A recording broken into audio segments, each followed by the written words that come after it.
പത്തര മാറ്റിന്റെ ഒരു അടിപൊളി എപ്പിസോഡിലേക്ക് എല്ലാവർക്കും സ്വാഗതം. അങ്ങനെ അനിയുടെയും അവന്തികയുടെയും വിവാഹ നിശ്ചയം മുടക്കാൻ തന്നെ അഭി വഴി തന്നെ നവ്യ എല്ലാ രഹസ്യങ്ങളൊക്കെ അറിയുന്നുണ്ട് കേട്ടോ. അവന്തികയാണെങ്കിലും എല്ലാവരും മുമ്പിൽ അഭിനയിക്കുകയും വെക്കുകയൊക്കെ ചെയ്യുകയാണെന്നൊക്കെ ഉള്ള കാര്യങ്ങളൊക്കെ അഭി ആണെങ്കിലും നവ്യയുടെ അടുത്ത് പറഞ്ഞൊക്കെ കൊടുക്കുന്നുണ്ട് കേട്ടോ. ആ സമയത്ത് നവ്യ ചിന്തിക്കുന്നുണ്ട്. അപ്പം കൊള്ളാലോ, ഇവളും ഇപ്പം എല്ലാവരും മുമ്പിൽ അഭിനയിക്കുകയും വെക്കുകയൊക്കെയാണ്. അപ്പം ഇവക്കിട്ട് എന്തായാലും ഒരു നല്ല പണി കൊടുക്കണമല്ലോ. അതുമല്ല, ഇവളാണെങ്കിലും അനിക്കൊട്ട് ചേരുന്ന പെണ്ണും അല്ല. അപ്പം അനാമികയെ കല്യാണം കഴിച്ച് തന്നെ അനിയാണെങ്കി ഒരുപാട് കഷ്ടപ്പെട്ട്, അതുകൊണ്ട് ഇനിയിപ്പം ഒരു കാര്യം ചെയ്യാം. എന്തായാലും അനി നന്ദുവിനെ തന്നെ കല്യാണം കഴിച്ചാ മതി എന്നൊക്കെ പറയുന്നു. എന്നാല് അവനൊരു എന്നൊക്കെ നവ്യ ഇങ്ങനെ ചിന്തിച്ചിട്ട് നവ്യയാണെങ്കില് ഒരു നമ്പരീന്ന് അനാമികയ്ക്ക് മെസ്സേജൊക്കെ അയക്കുന്നുണ്ട് ട്ടോ. എന്നിട്ട് അതിനകത്ത് പറയുന്നത് ഇപ്പം ആരും അറിയാതെ, നീ അറിയാതെ ആണെങ്കില് ഇപ്പം അനിയുടെയും അവന്തികയുടെയും വിവാഹ നിശ്ചയം നടക്കാൻ പോവാണ്. അതിനകത്താണെങ്കില് ലാഭം നിനക്കല്ല, എനിക്കൊക്കെ ലാഭമാണെന്നൊക്കെ പറയുന്നുണ്ട്. അപ്പം പിന്നെ നിനക്കാണെങ്കി ഒരു പിന്നെ നഷ്ടപരിഹാരമോ കാര്യങ്ങളോ ഒന്നും കിട്ടത്തില്ല എന്നൊക്കെ പറഞ്ഞിട്ട് അനാമികയ്ക്കാണെങ്കി ഒരു മെസ്സേജൊക്കെ അയക്കുകയൊക്കെ ചെയ്യുന്നുണ്ട് ട്ടോ. അപ്പം ഈ മെസ്സേജ് കണ്ടിട്ട് അനാമികയാണെങ്കില് ഫോൺ എടുത്തോണ്ട് പോയി അച്ഛൻ്റെ അടുത്തൊക്കെ പറയുന്നുണ്ട്. എനിക്ക് ഇതിനൊക്കെ മെസ്സേജ് വന്നച്ചാ, ഇതിനക്ക് അനിയുടെയും അവന്തികയുടെയും വിവാഹ നിശ്ചയമാണെന്നൊക്കെ പറഞ്ഞിട്ടെന്നൊക്കെ പറഞ്ഞ് അവൻ വിവാഹ നിശ്ചയമൊക്കെ കഴിഞ്ഞ് അവന്റെ ലൈഫ് സുരക്ഷിതമാക്കാൻ വേണ്ടി നോക്കും. അപ്പം നൈസായിട്ട് എന്നെ അവൻ ചതിക്കാനൊക്കെ ഉള്ള പരിപാടിയാന്നൊക്കെ ഇങ്ങനെ പറയുന്നുണ്ട് കേട്ടോ. ആ സമയത്താണെങ്കില് വേണുവിന്റെ അടുത്തും അമ്മയുടെ അടുത്തൊക്കെ ആണെങ്കില് അനാമിക പറയുകയൊക്കെ ചെയ്യുന്നുണ്ട്. പിന്നെ അനന്തപുരിയിലാണെങ്കില് വിവാഹ നിശ്ചയത്തിന്റെ തകർപ്പൻ പരിപാടിയും കാര്യങ്ങളൊക്കെ ഒരുക്കിക്കൊണ്ടൊക്കെ ഇരിക്കുന്നുണ്ട്. ആ സമയത്ത് അനിയാണെങ്കി എന്ത് ചെയ്യണോന്ന് അറിയാൻ വയ്യാതെ ആകെ ടെൻഷൻ അടിച്ചിട്ടാണെങ്കി അനിയാണെങ്കില് നന്ദുവിനെ വിളിക്കുന്നുണ്ട്. വിളിച്ചിട്ട് നന്ദുവിന്റെ അടുത്ത് പറയുന്നുണ്ട്, "നീ എന്തെങ്കിലും ഒരു മറുപടി എനിക്ക് പറഞ്ഞു താ. ഇത് എങ്ങനെയെങ്കിലും ഒന്ന് മുടക്കണം. അല്ലാതെ ശരിയാവത്തില്ല" എന്നൊക്കെ പറയുന്ന സമയത്ത് നന്ദു പറയുന്നുണ്ട്, "ഞാനെന്താ ചെയ്യാനാടാ? എനിക്കാണെങ്കി ഒന്നും ആലോചിച്ചിട്ട് കിട്ടുന്നതുമില്ല. നീ ഒരു കാര്യം ചെയ്യ്. നീ അവളെ കല്യാണം കഴിച്ച് നീ സുഖമായിട്ട് ജീവിക്കാനൊക്കെ" അനിയടുത്ത് പറയുന്നുണ്ട്.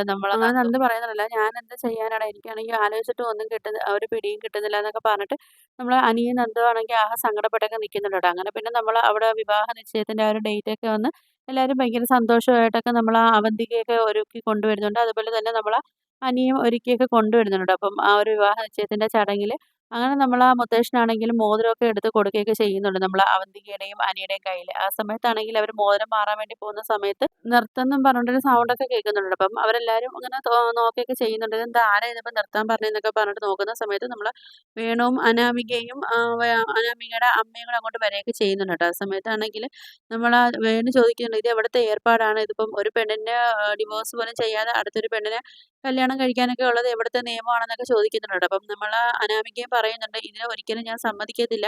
എനിക്കുള്ള നഷ്ടപരിഹാരവും കാര്യങ്ങളും ഒന്നും നിങ്ങള് തരാതെ ഇവനെ ഞാൻ സുഖമായിട്ട് ജീവിക്കാൻ ഞാൻ അനുവദിക്കത്തില്ല" എന്നൊക്കെ പറയുന്നുണ്ട് ട്ടോ. അങ്ങനെ മുത്തശ്ശനാണെങ്കില് അതിനകത്ത് ഇടപെട്ടിട്ടാണെങ്കില് വേണുവിന്റെ അടുത്ത് പറയുന്നുണ്ട്, "ഇതിന് ഞാൻ സമ്മതിക്കത്തില്ല" എന്നൊക്കെ പറയുന്ന സമയത്ത് മുത്തശ്ശനാണെങ്കി വേണുവിന്റെ ചെവിക്കൂറ്റി നോക്കി ഒരെണ്ണമൊക്കെ കൊടുക്കുകയൊക്കെ ചെയ്യുന്നുണ്ട് ട്ടോ. അപ്പൊ ഇത് കാണുന്ന സമയത്ത് അനാമികയെല്ലാം ആകെ ഷോക്കാവുകയൊക്കെ ചെയ്യുന്നുണ്ട് ട്ടോ. അങ്ങനെ പിന്നെ നോക്കുമ്പം എല്ലാവർക്കും ഒരു ട്വിസ്റ്റ് ആയിട്ടാണെങ്കിലും നന്ദു അവിടെ വരുന്നുണ്ട് കേട്ടോ. പോലീസ് യൂണിഫോമില് നന്ദു വരികയൊക്കെ ചെയ്യുന്നുണ്ട്. അപ്പം എല്ലാവരും എന്താ കാര്യങ്ങൾ എന്നൊക്കെ ചോദിക്കുന്ന സമയത്താണെങ്കിലും നന്ദു പറയുന്നുണ്ട്, "എനിക്കാണെങ്കിൽ ഒരു കേസ് എനിക്ക് അനാമിക തന്നിട്ടുണ്ട്. അപ്പോൾ ആ കേസിന്റെ ഇതായിട്ട് എനിക്ക് ഇവിടെ അന്വേഷിക്കാൻ വേണ്ടി വരണമായിരുന്നു. അപ്പം എൻ്റെ ഡ്യൂട്ടി എനിക്ക് ചെയ്യണമെന്നൊക്കെ പറഞ്ഞിട്ട് നന്ദു ആണെങ്കിൽ അവരുടെ അടുത്ത് എല്ലായിടത്തും പറയുകയൊക്കെ ചെയ്യുന്നുണ്ട്. നന്ദു പറയുന്നുണ്ട്, "മുത്തശ്ശ, ഇതെനക്ക് ഞാനിപ്പം ഇവിടുത്തെ ഒരു കുടുംബക്കാരിയായിട്ടല്ല ഞാനിവിടെ വന്നത്. ഞാനിപ്പം ഒരു പരാതി എനിക്ക് കിട്ടിയതിന്റെ അടിസ്ഥാനത്തിലാണ് ഞാനിവിടെ കേസ് അന്വേഷിക്കാൻ വേണ്ടി വന്നേന്നൊക്കെ പറയുന്നുണ്ട്. അപ്പം അതിനകത്ത് പരാതിയില് അനാമികയെ ഡിവോഴ്സ് ചെയ്യാതെ ഇപ്പം അനി വേറൊരു കല്യാണം കഴിക്കാൻ പോകുന്നെന്നുള്ളൊരു പരാതിയും കാര്യങ്ങളും ഒക്കെയാണ്. അപ്പം അനാമികയെ ചീറ്റ് ചെയ്യാൻ പോകുന്നൊക്കെയാണ്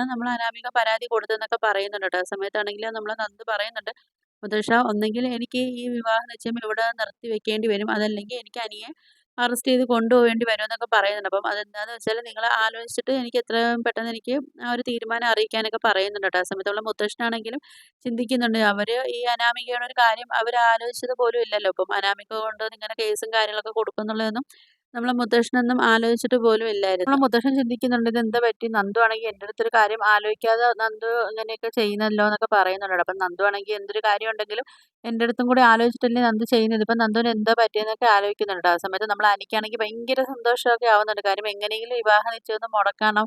അപ്പം അതിനിപ്പം നന്ദു തന്നെ ഇപ്പം മുൻകൈ എടുത്ത് വന്നിട്ടുണ്ടല്ലോ എന്നൊക്കെ ഉള്ളൊരു സമാധാനമൊക്കെ അനിയുടെ മുഖത്തുണ്ട് കേട്ടോ. അപ്പം മുത്തശ്ശനാണെങ്കില് അനിയുടെയും നന്ദുവിന്റെയും മുഖത്ത് ആ ഒരു ഭാവമാറ്റമൊക്കെ ശ്രദ്ധിക്കുന്നുണ്ട്. ഇതേ സമയം നയനയും അനിയും നന്ദുവിനെയൊക്കെ ശ്രദ്ധിക്കുകയൊക്കെ ചെയ്യുന്നുണ്ട് കേട്ടോ. അപ്പം അനിയുടെ മുഖത്തെ ഒരു സന്തോഷമൊക്കെ കാണുമ്പോൾ ഇനി മുത്തശ്ശൻ ചിന്തിക്കുന്നുണ്ട്, ഇതിനി ഇവര് രണ്ടുപേരും കൂടെയുള്ള പ്ലാനിങ് ആണോ എന്നൊക്കെ മുത്തശ്ശൻ ഇങ്ങനെ ചിന്തിക്കുന്നുണ്ട്. അതെന്തായാലും നടക്കത്തില്ലല്ലോ ആ ഒരു കല്യാണം.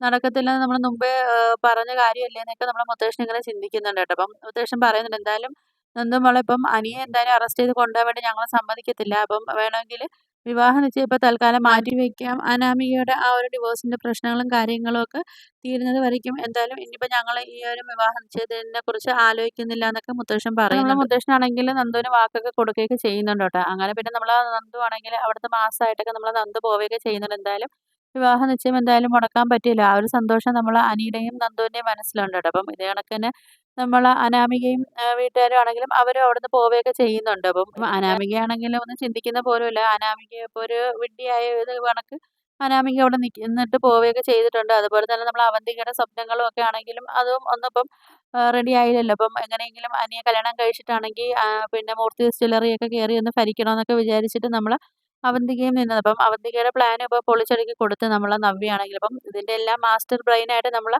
നവ്യയാണെങ്കില് അവിടെ ഇരുന്ന് എല്ലാം വർക്ക് ചെയ്തൊക്കെ ചെയ്യുന്നുണ്ട്. അപ്പം നമ്മളെ നവ്യയുടെ ആ ഒരു പ്ലാനിങ്ങോടാണ് ഇപ്പം അവിടുത്തെ കാര്യങ്ങളെല്ലാം നടന്ന് പോയിക്കൊണ്ടൊക്കെ ഇരിക്കുകയൊക്കെ ചെയ്യുന്നത്. അപ്പം ഇത് നമ്മളെ നവ്യയാണ് ഇതിന്റെ എല്ലാത്തിന്റെയും പിന്നിലെന്നറിയാതെ നമ്മളെ അനന്തപുരിയിലുള്ള എല്ലാരും ആലോചിച്ചൊക്കെ നിക്കുകയൊക്കെ ചെയ്യുന്നുണ്ട് കേട്ടോ. അപ്പൊ എന്തായാലും ഇപ്പൊ നമ്മളെ അനിയുടെയും അവന്തികയുടെയും വിവാഹ നിശ്ചയം എന്തായാലും മുടങ്ങിയിട്ടുണ്ട്. അപ്പം ഇതൊക്കെയാണ് വീഡിയോസായിട്ട് വരുന്നത്. അപ്പൊ നിങ്ങൾക്ക് വീഡിയോസൊക്കെ ഇഷ്ടപ്പെട്ടാ ഒന്ന് ലൈക്ക് ചെയ്ത്, ഷെയർ ചെയ്ത്, സബ്സ്ക്രൈബ് ചെയ്ത്, ബെല്ലൈക്കൺ എനേബിൾ ചെയ്ത് ഒന്ന് ഹൈപ്പ് ചെയ്തൊന്ന് സപ്പോർട്ട് ചെയ്യണേ.